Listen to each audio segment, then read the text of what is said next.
मध्य प्रदेश में एक बार फिर राम के नाम पर अब सियासत देखने को मिल रही है। बीजेपी कांग्रेस दोनों ही पार्टियों ने रामनवमी को बड़े स्तर पर मनाने का ऐलान किया है। कांग्रेस के इस फैसले के बाद आरिफ मसूद ने अपनी पार्टी के फैसले का विरोध किया और रामनवमी मनाने को लेकर कांग्रेस के पत्र भेजने पर आरिफ मसूद ने ऐतराज जताया है।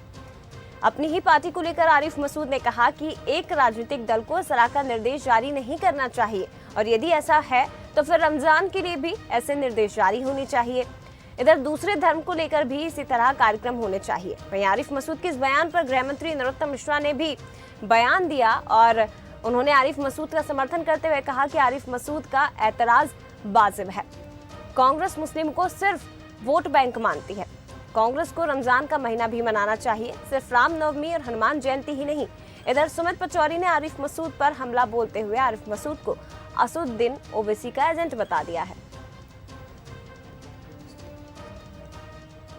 कांग्रेस एक राजनीतिक दल है और एक राजनीतिक दल को इस तरह का परिपत्र जारी नहीं करना चाहिए, क्योंकि हम लोग सभी धर्मों को लेकर चलते हैं। अगर हम रामनवमी और हनुमान चालीसे का परिपत्र जारी करते हैं तो फिर रमज़ान के लिए भी हमको करना चाहिए था, फिर गणगौर के लिए भी करना चाहिए था, दीगर समाज के भी अभी चेटी चांद भी निकला उस पर भी हमको करना चाहिए था। हम इस तरह के परिपत्र जारी करके मौका दे रहे हैं, क्योंकि कांग्रेस का जो हिंदू है वो कोई आज तो नहीं, इनके कहने से तो रामनवमी नहीं मनाएगा ना। राजनीतिक दलों के कहने से जो समाज का जो वर्ग का व्यक्ति है वो अपना मनाता है। रामनवमी भोपाल में मेरी विधानसभा में मेरे साथी मेरे दोस्त खूब अच्छे से मनाते हैं, खूब हनुमान जयंती मनाते हैं।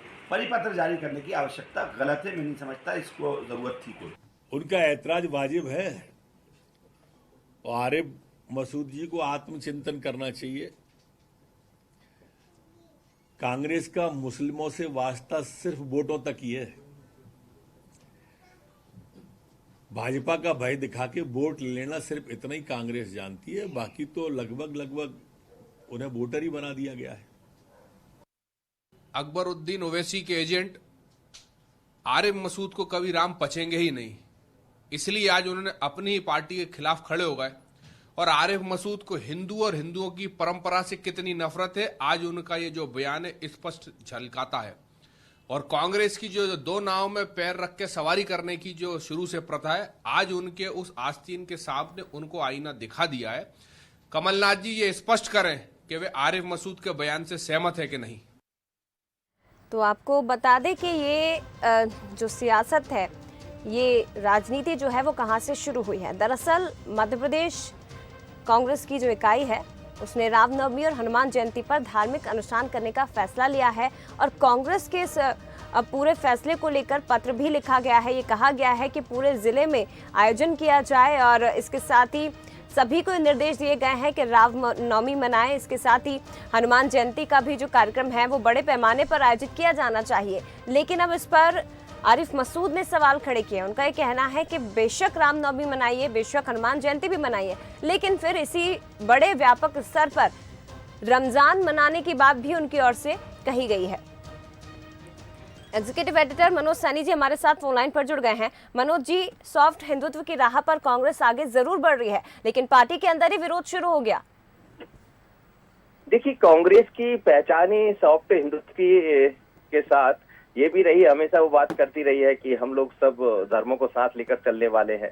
अब ऐसे में बात रामनवमी की हो रही है, जाहिर सी बात है कि रमजान की बात की नहीं है, तो उन्हीं के विधायक आरिफ मसूद ने सवाल खड़े कर दिए और पार्टी के भीतर ये दिखाई देते हैं। लेकिन जहाँ तक हार्डकोर है, भारतीय जनता पार्टी साफ कहती रही, राम की बात करती है, राम मंदिर भी बना है और अब इसीलिए तमाम तरह की चीजें दिखाई दे रही, जिसको लेकर बीजेपी की तरफ से भी पलटवार किया गया।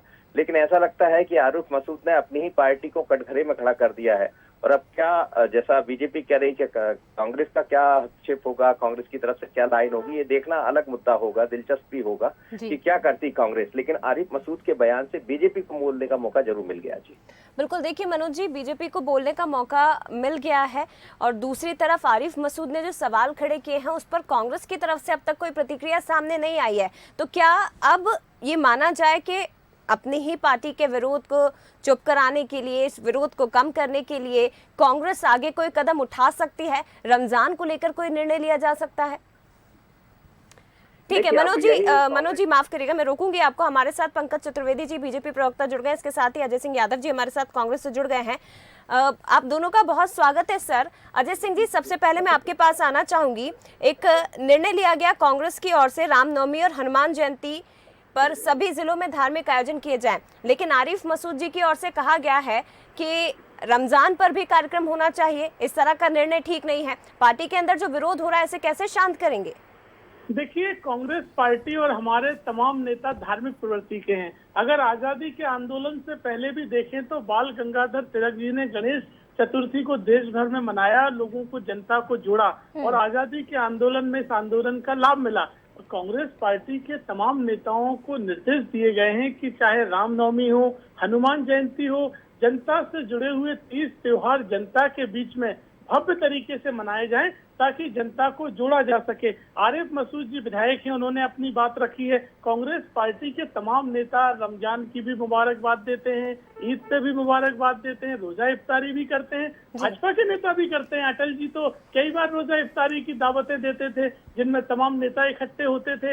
इसलिए कांग्रेस पार्टी धर्म की राजनीति नहीं करती है, लेकिन जनता से जुड़े हुए 30 त्योहार मनाने के लिए कार्यकर्ताओं को निर्देश दिए जाते हैं। कमलनाथ जी ने छिंदवाड़ा में 121 फीट का हनुमान जी का भव्य मंदिर बनवाया। नहीं, लेकिन अजय जी, इस पूरे मसले को लेकर आरिफ मसूद जी ने ये कहा है ना कि रमजान के लिए भी ऐसे ही निर्देश दिए जाएं, ऐसे ही व्यापक स्तर पर जो आपने रामनवमी और हनुमान जयंती मनाने के लिए कहा है, रमजान भी मनाया जाए, क्योंकि बीजेपी की तरफ से तो आरोप लगाया जा रहा है कि मुस्लिमों को वोट बैंक मानती है कांग्रेस। कांग्रेस पार्टी के नेता तमाम त्योहार जनता के बीच में मनाते हैं। रमजान की रोजा इफ्तारी और ईद की मुबारकबाद देने के लिए कांग्रेस के नेता जाते हैं। यहाँ भाजपा के नेता भी जानते हैं। मैं स्वीकार करता हूँ, शिवराज जी भी मस्जिद में जाते हैं। अटल जी तो रोजा इफ्तारी के लिए बहुत फेमस रहे हैं। ये बात आरिफ मसूद को नहीं पता है क्या अजय सिंह जी? ये जानकारी आरिफ मसूद जी को नहीं है क्या? आरिफ मसूद जी ने अपनी व्यक्तिगत बात रखी है, मैं पार्टी की बात रख सकता हूँ। आरिफ मसूद जी अपनी स्वतंत्र हैं। प्रत्येक विधायक और प्रत्येक नेता अपनी बात रखने के लिए स्वतंत्र होता है, उन्होंने अपनी बात रखी है। ठीक है अजय सिंह जी, हमारे साथ पंकज जी भी जुड़े हुए हैं, उनसे भी मैं प्रतिक्रिया ले लूं। पंकज जी, क्या कहेंगे? ये पूरा मसला सामने आया, बीजेपी की तरफ से तो आरोप लगाया गया है कि मुस्लिमों को सिर्फ वोट बैंक मानती है कांग्रेस। देखिए, जैसा अभी कांग्रेस के मित्रों ने कहा, आरिफ मसूद कोई निर्दलीय विधायक है क्या? आरिफ मसूद कांग्रेस के चुनाव चिन्ह पर, कांग्रेस के मैंडेट पर, कांग्रेस के पंजे पर चुनाव जीता हुआ विधायक है जी। और मेरा बहुत स्पष्ट आरोप है कि ये 2 बिंदु है इसमें। पहला बिंदु तो ये कि या तो कमलनाथ जी इतने कमजोर और अक्षम अध्यक्ष हैं कि जिनकी उनका एक मामूली सा विधायक भी नहीं सुनता, जिनके निर्देश को उनका विधायक चुनौती देता है, या कमलनाथ जी षड्यंत्र के भागीदार हैं कि मैं रामनवमी हनुमान जयंती की बात करूंगा और तुम उसका विरोध करना। ये जिस पार्टी ने हमेशा राम नाम का, राम काज का विरोध किया हो, राम मंदिर निर्माण का विरोध किया हो, जिस पार्टी के नेता हिंदू धर्म को ISI मानते हो, जिस पार्टी के नेता राम सेतु को काल्पनिक मानते हो, जिस पार्टी के नेता अयोध्या में प्रभु श्री राम का पैदा हुए उसका प्रमाण मानते हो, मुझे ये हिंदुओं का, हिंदू परंपरा, हिंदू त्योहारों का विरोध करते हैं। आरिफ मसूद क्या है? कांग्रेस के विधायक है ना। कमलनाथ जी क्यों चुप है?